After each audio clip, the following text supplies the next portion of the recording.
You are a disgrace to this family. Mother, please, why are you doing this? You will never be good enough. I can't believe this. Stop this, both of you! My husband watched as his mother poured wine on me in front of 200 guests, and he said nothing. But not one of those 200 guests knew I owned the company signing their $1 billion deal. The wine ran down my ivory dress in dark red lines while 300 phones lifted to record it. And the woman who poured it, Diane Ellison, my mother-in-law, smiled like she'd finally put me in my place. My husband Daniel stood 2 feet away in his press tuxedo, the future heir of the Ellison Group, the man who promised to protect me. But his eyes flicked to his phone instead of to me, doing the math on which mattered more, his mother or his wife.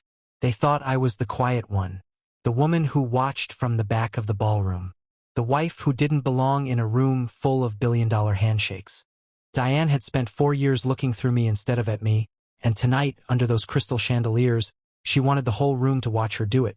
But what none of them knew, not Diane, not Daniel, not a single one of the 200 guests raising their glasses to that $1 billion deal, was that the signature saving their company from ruin belonged to me. I wiped the wine from my collarbone slow, unbothered, and looked at my husband one last time. Long enough to memorize the silence he chose instead of me. Then I reached for my phone. Because they were about to learn what happens when you humiliate the one person holding everything they own. And by the time they realized who I really was, it would already be far too late. The cold hit me before the shame did. That's the part nobody tells you about humiliation. It's not hot, it's not fire, it's ice water down your spine even when the liquid itself is warm. My dress had cost $1,100. It didn't matter anymore. Ivory silk doesn't survive red wine, and some things, once stained, never go back to what they were. I would learn that lesson twice that night in 2 very different ways. The ballroom at the Wilcott Grand had been built to make people feel small. That was the whole design, if you thought about it long enough. The ceilings stretched high enough that your voice disappeared into them before anyone could really hear you. The chandeliers dripped so much light that everyone below looked like a smudge in comparison, and the marble floors were polished so bright you could see your own nervous face staring back up at you between steps. I'd walked into rooms like this my entire adult life. I built companies that funded rooms like this. And still, some old wiring in me. Some leftover girl who grew up watching her mother count coins at a gas station register. Still felt her stomach drop a little every time those doors opened. Tonight the doors had opened onto the biggest night of the Ellison Group's history. A partnership worth $1 billion, the kind of number people say slowly, like saying it fast might make it less real. Diane had planned this gala for 8 months. She'd handpicked the flowers, the string quartet, the seating chart, every last detail engineered to make sure everyone in that room understood exactly how important the Ellisons had become. What she didn't know, what none of them knew, was that the deal saving her company from the debt she'd been quietly hiding for 2 years had my name on the other side of it. Not my maiden name. Not some name she could Google in 5 seconds and mock over brunch. The name of a private equity fund called Halden Capital. A name Diane had heard 100 times in board meetings and never once connected to the daughter-in-law she considered beneath conversation. I had known for 6 months. I had sat across from my own legal team, reviewing a term sheet with the Ellison Group's letterhead on it, and said nothing to my husband. Not because I wanted to hide it forever, because some part of me, some tired, hopeful, foolish part, wanted to see if Daniel would ever choose me on his own, without knowing what I was worth on paper. I wanted the truth to come out because he finally saw me, not because a number forced him to. That hope had a shelf life. Tonight it expired. Daniel had married me 4 years ago in a small ceremony his mother called quaint, in a tone that made the words sound like an insult. Back then he used to hold my hand under restaurant tables when his mother got loud. Back then he used to whisper, "Ignore her. She's just protecting her turf." Like that excuse could last a lifetime. It hadn't lasted. Somewhere between his father's death and his promotion to vice president of the Ellison Group, Daniel had slowly, quietly, become his mother's translator instead of my husband. He explained her cruelty to me instead of stopping it. He apologized on her behalf instead of making her apologize herself. And I had let it happen, piece by piece, the way you let water rise in a bathtub you've stopped watching. You don't notice the danger until you're already soaked. That night I wore ivory, not white. I wasn't trying to compete with anyone's wedding memories, just a clean, Quiet ivory that didn't ask for attention. I liked it that way. Let them assume I was nobody important. Let them underestimate the woman in the corner holding a water glass instead of champagne. Because in my world, the quiet ones are usually the ones holding all the leverage. I remember the exact moment Diane found me. I always would. She had this way of arriving like weather. You'd feel the air change before you actually saw her. "You're not mingling," she said, appearing at my elbow with that practiced smile she reserved just for me, the one that never touched her eyes. "People will think you don't belong here." "I'm fine here," I said. "Just watching." "Watching." She repeated the word like it tasted bad in her mouth. "Of course. That's all you're good at, isn't it? Watching him build something." I didn't answer. For years of practice had taught me that silence worked better on Diane than any comeback ever could. She wanted a reaction. She fed on reactions the way some people feed on sugar, quick, sharp, and gone the moment they got what they needed. I refused to feed her that night. Daniel found us a moment later, phone glowing in his hand, thumb still moving across the screen even as he approached. He barely looked up. "Everything okay?" "Everything's fine," Diane answered before I could open my mouth, the way she always did, the way she'd been answering for me since the week we got engaged. I was just telling her how proud we all are. Big night for the family. Family. She used that word like a leash. Technically true. Functionally hollow. I was family enough to smile in the photographs, family enough to be seated at table 2 instead of table 12, but never quite family enough to be defended. Daniel nodded and walked back toward the stage, already half lost in the deal team messages lighting up his screen. He didn't ask me anything else. He never did, not on a deal night. I used to tell myself that was just stress, just pressure, just a man trying to hold his family's legacy together. That night, watching him walk away without a second glance, I finally let myself call it what it actually was. Absence. He wasn't in the room with me even when he was standing right beside me. The host tapped the microphone, and the sound cracked through the ballroom like a starting gun. Applause rose, thin and rehearsed, the kind of clapping that happens because everyone's afraid to be the one person not clapping. "Tonight," the host said, voice smooth as poured honey, "we celebrate the partnership that will define the next decade of the Ellison Group. $1 billion, ladies and gentlemen. A new chapter." Diane floated onto the stage in emerald silk, waving at the crowd like she'd personally built the company from nothing. Instead of half running it into a hole she'd spent 2 years quietly filling with borrowed money and false confidence. Daniel stood beside her, playing the dutiful son, the golden heir, the future she had spent his entire childhood sculpting him into. I stood near the back of the room, close enough to hear every word, far enough to be forgotten. I'd gotten good at that distance. I lived most of my marriage in that exact spot, close enough to matter on paper, far enough to be invisible in practice. A server passed carrying a tray of wine glasses, the crystal catching the chandelier light like little captured stars. Diane lifted one without even glancing at the young man holding the tray, the way she lifted everything in her life, like the world existed purely to place things directly into her open hand. Then she turned, and she saw me. Something shifted in her face. Not surprise, recognition, like she'd been looking for a stage her whole night and had just found it. She crossed the room in heels that clicked against the marble in a rhythm that sounded almost like a countdown. People parted for her the way people always part for someone who walks like they own the ground beneath them. "Sweetheart," she said, loud enough that 3 tables turned their heads. "If you're feeling out of place tonight, I understand completely.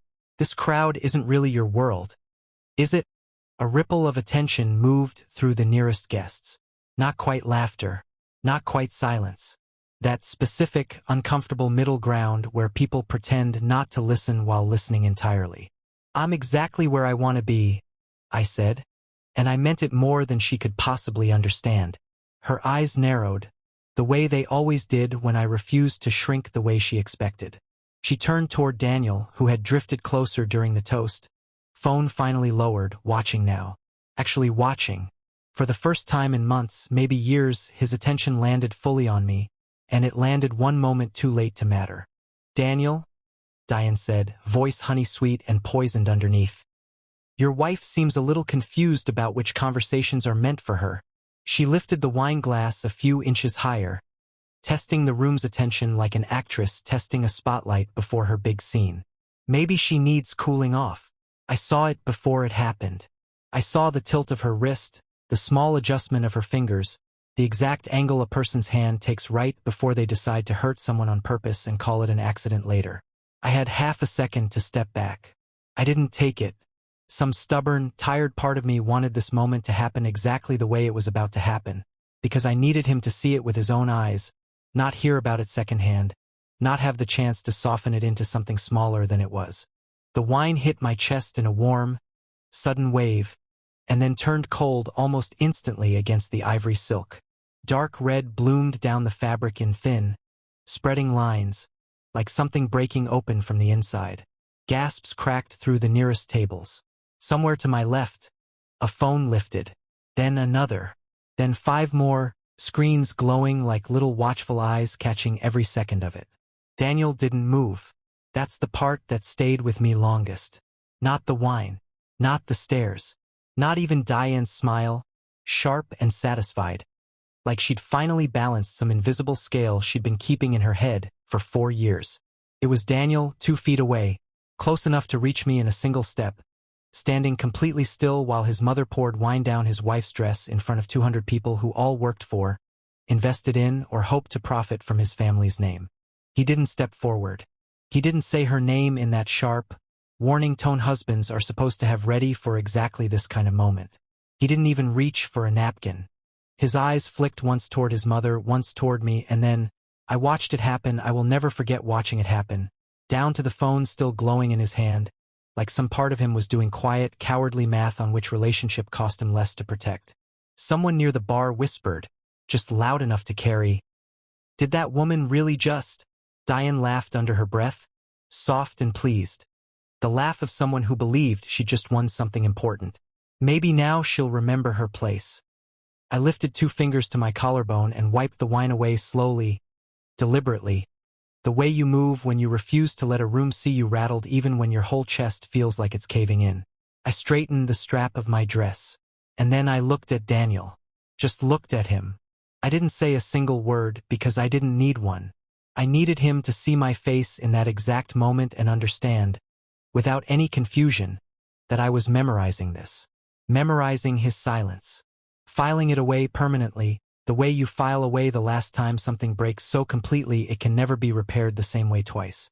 Then I turned, and I walked toward the exit without saying a single word to anyone.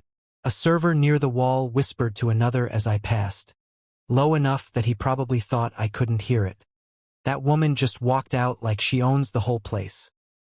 He had no idea how close he was to the truth. The hallway outside the ballroom felt like stepping out of a furnace into open air. Cooler, quieter, the kind of silence that only exists after you've left behind a room full of people pretending not to stare at you. My heels clicked against the marble in a rhythm that felt steadier than I expected it to, steadier than I actually felt underneath my own skin. I pressed my fingertips against the wine stains spreading slowly across my chest, and for one long breath, I let myself feel exactly how much it hurt. Not the wine, the silence beside me, the 2 feet of empty space where my husband should have been standing between me and his mother, and instead had simply let the wine fall. I pulled out my phone. My hand didn't shake, which surprised me a little, given how hard my heart was hammering against my ribs. I opened one contact, a name saved simply as Halden Ops, and pressed call. It rang once. "Ready for instructions, ma'am?" My voice came out lower than I expected, steady in a way that surprised even me. "Pull the Ellison term sheet. Freeze the wire. Send notice to their board tonight."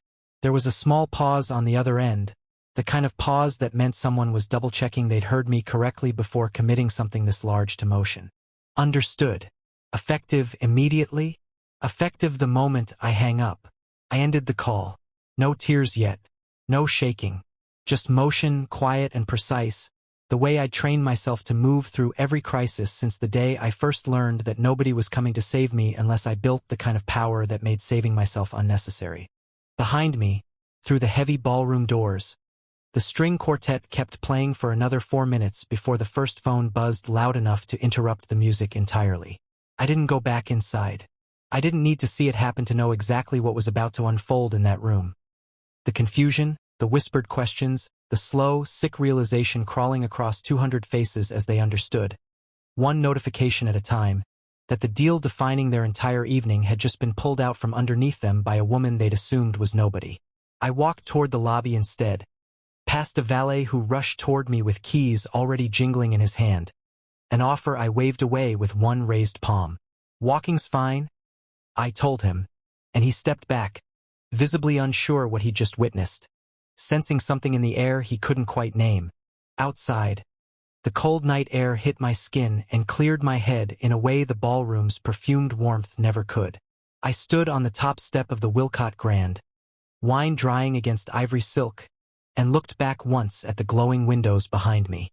Somewhere inside, chairs were beginning to scrape against marble. Voices were beginning to rise. Diane's carefully engineered evening was starting to come apart at the seams. One phone notification at a time, and she didn't even know it yet. My phone buzzed again in my palm. Announcement delivered.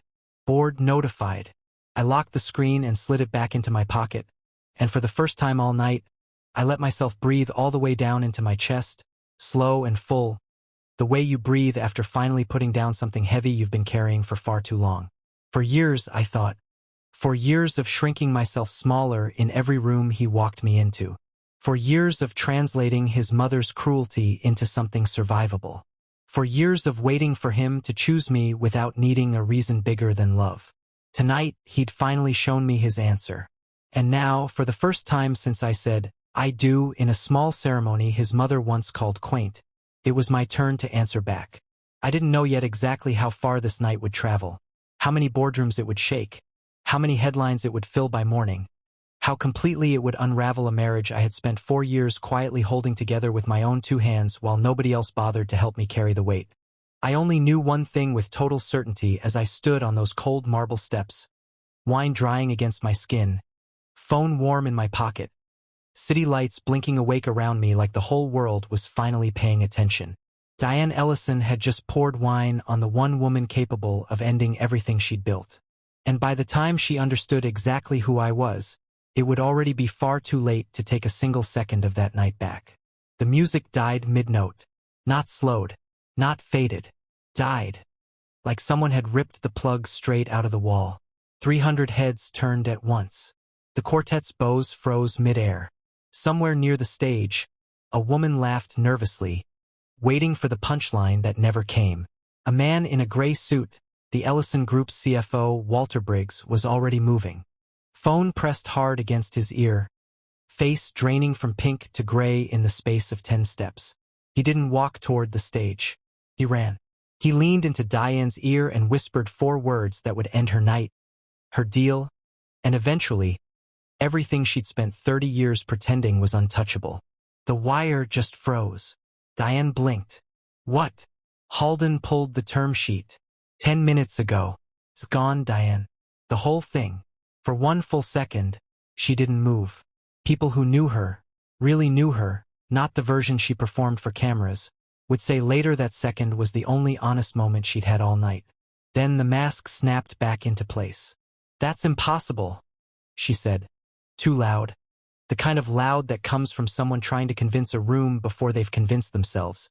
"We signed the letter of intent 6 weeks ago. Get Halden's office on the phone. Now." Walter's hands were shaking. I tried. "Their line's been redirected. Straight to legal. Then get their CEO. I don't care who I have to wake up tonight. Diane." Walter's voice cracked in a way it never had in 14 years of working for her family. "I already found out who the CEO is." That sentence hung in the air like smoke that hadn't decided which direction to drift. Guests nearby had stopped pretending not to listen. Phones that had been recording the wine, replaying it, actually already replaying it because somebody's daughter had posted the clip to a group chat 4 minutes after it happened, were now turning toward the stage instead. "Who?" Diane said. Flat. Cold. The voice of a woman who already, somewhere underneath her ribs, suspected the answer and hated it before she heard it. Walter looked past her. toward Daniel, who was standing so still he looked like a photograph of himself. Then toward the doors his wife had walked through 11 minutes earlier, wine still drying against silk, heels still echoing faintly down an empty hallway. Halden Capital's CEO, Walter said, "Is your daughter-in-law?" The room didn't gasp. Gasping requires breath, and for one long moment, it felt like every single person under those chandeliers forgot how to take one. Diane's face didn't just pale. It emptied, like watching color drain out of a photograph left too long in the sun. "That's not," she started. Stopped. Started again. "That's not possible. She doesn't work. She's never worked a day in her life. She sits at dinners and says nothing. She's been Halden's CEO for 6 years," Walter said quietly. "Under her maiden name. This public record, Diane. This been public record the entire time." Daniel finally spoke. One word. Small, cracked, barely audible over the rising noise around them. 6 years. Nobody answered him. Nobody needed to. The math was already assembling itself behind his eyes. Every dinner where his wife had gone quiet the moment business came up, every long day at the office, he'd never once asked a follow-up question about. Every glance she'd given him tonight that he'd been too busy, too distracted, too comfortable to actually read. She hadn't been hiding a secret from him for one night. She'd been hiding an entire life. And he'd never once been curious enough to find it. Across the ballroom, phones lifted again, not to record the wine this time, but to search. Fingers typing her name, her maiden name, Halden Capital, $1 billion deal, into search bars that returned answers in half a second. Answers Diane could have found any night in the last 4 years, if she'd ever once considered her daughter-in-law worth looking up. A woman near the bar turned her phone toward her husband. "She's not just some investor," she whispered. "She's the entire fund." Diane just poured wine on the person who was saving this company. Word moved through the room the way water moves through a cracked dam. Slow at first, then all at once, then completely unstoppable. "Fix it?" Diane hissed at Daniel, grabbing his sleeve like he was still 8 years old and could make a scraped knee disappear just by wishing hard enough. "Call her. Right now. Apologize. Beg if you have to." Daniel's jaw tightened. "Mother, you poured wine on her. In front of everyone. I don't think an apology text fixes. I don't care what fixes it." Her voice cracked. Finally, publicly. The composure she'd spent 30 years perfecting splitting wide open in front of the exact crowd she'd built that composure for. This deal was everything. Everything, Daniel. Do you understand what happens to this company without it?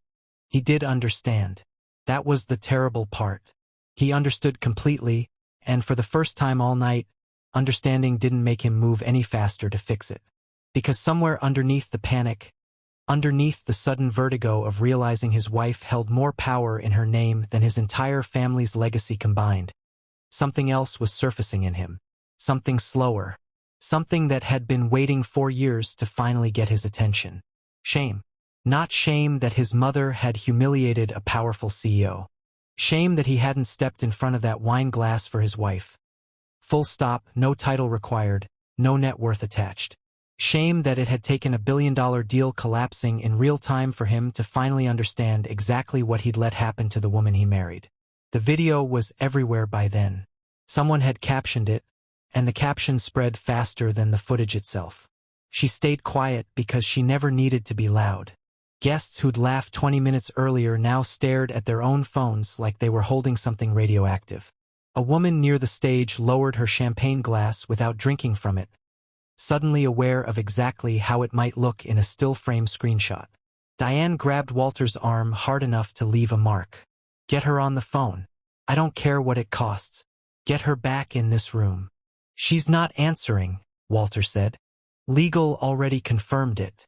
The termination notice went out to the board 12 minutes ago. It's done, Diane. There's nothing left to negotiate." "There is always something to negotiate," Diane snapped. But her voice had lost its certainty somewhere in the last 2 minutes, thinning out into something closer to panic than command.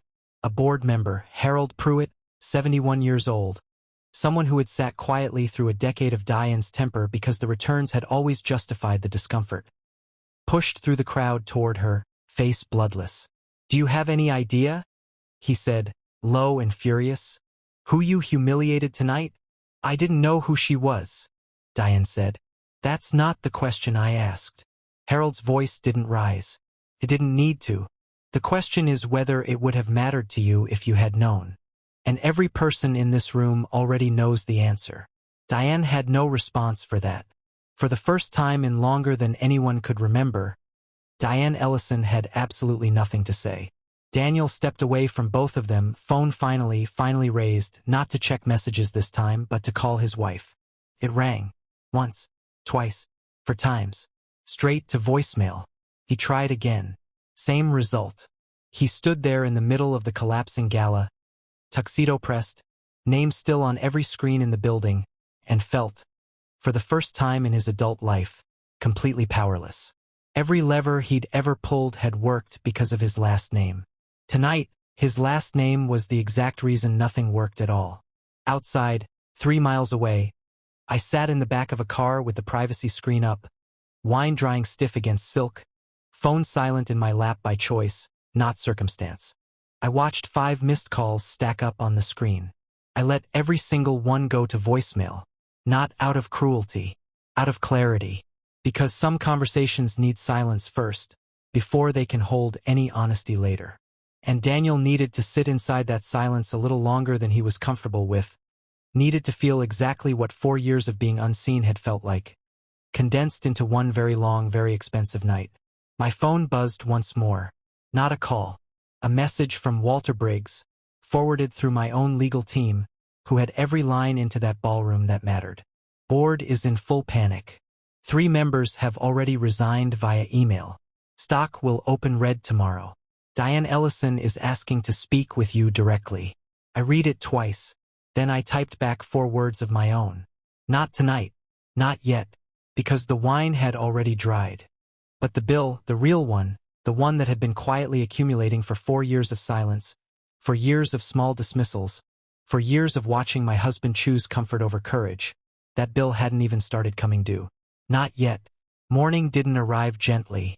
It arrived like a verdict. I woke to sunlight cutting hard across the ceiling and 41 missed calls stacked on my phone. Daniel, Diane, 2 board members I'd never spoken to directly, a reporter from a financial outlet I didn't recognize. I let the phone sit face down on the nightstand for exactly 11 more minutes. I'd earned those 11 minutes. I'd earned a lot more than that, actually, but 11 minutes was what I let myself take. By the time I finally sat up, the headlines had already written themselves without my help. Ellison Group deal collapses hours before signing. Board resignations mount after gala incident. And underneath every article, the same looping 15-second clip. Wine falling, silk staining, a husband standing 2 feet away, doing absolutely nothing. The internet had already decided who the villain was. They didn't need my side of the story. The footage told it for me. Downstairs, my mother had made coffee and said nothing about the dress still crumpled on my bedroom floor, stained red in a shape that would never fully wash out. That's a particular kind of love. The kind that doesn't ask you to narrate your pain before it decides to sit beside you. Daniel arrived at 11:40. I watched him from the window before he even knocked, sitting in his car in the driveway for almost 4 full minutes, hands on the wheel, not moving, working up courage, maybe, or maybe just delaying the exact moment he'd have to look at what he'd allowed to happen. When I finally opened the door, he looked like a man who hadn't slept. Because he hadn't. "I didn't know," he said, "about the company, about Halden, any of it." "I know you didn't," I said. "That was never actually the problem, Daniel." He flinched, like the sentence had landed somewhere he wasn't braced for. "The problem," I continued, "is that you didn't need to know who I was to step in front of that glass. You just needed to want to." He had no answer. There wasn't one, and some small, tired part of me respected him slightly for not manufacturing one on the spot. "Your mother poured wine on me in front of 200 people," I said. "And you checked your phone. That's the whole story, Daniel. Everything happening in the news right now, the board, the stock, the collapse, that's just consequences finally catching up to a decision you made in about 2 seconds flat." "I froze," he said quietly. "I didn't know what to do." You didn't need to know what to do, I said. You needed to move. Freezing is a choice too. You just don't want to call it one. He asked, voice barely above a whisper, if there was anything he could do now. I thought about it. Really thought about it. Standing in that doorway with morning light falling across 4 years of marriage that had just publicly, permanently cracked open. You could have done something last night, I finally said. You didn't. So no. There's nothing left to do except let the bill come due, for you and for her. Diane never came herself. She sent a lawyer instead, 2 days later, with a settlement offer disguised as an apology. I didn't need her money. I'd never needed her money. What I'd needed once, a long time ago, was for someone in that family to look at me and see a person instead of a placeholder.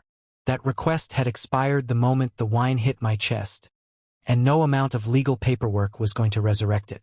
The Ellison Group didn't recover from that gala. Not fully. 3 board members left within the month.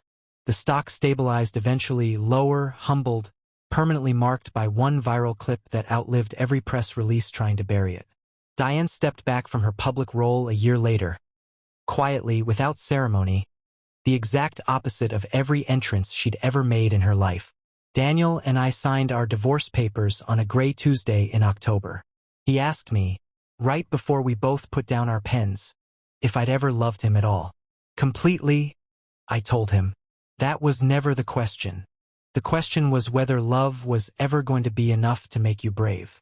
And I already have my answer. I walked out of that office the same way I'd walked out of the ballroom 11 months earlier. Steady, unhurried, wine long since washed from silk I never wore again. Halden Capital closed 2 more deals that quarter, bigger than the one Diane lost. I didn't celebrate either of them the way people expected me to. Success had never been the thing I was chasing.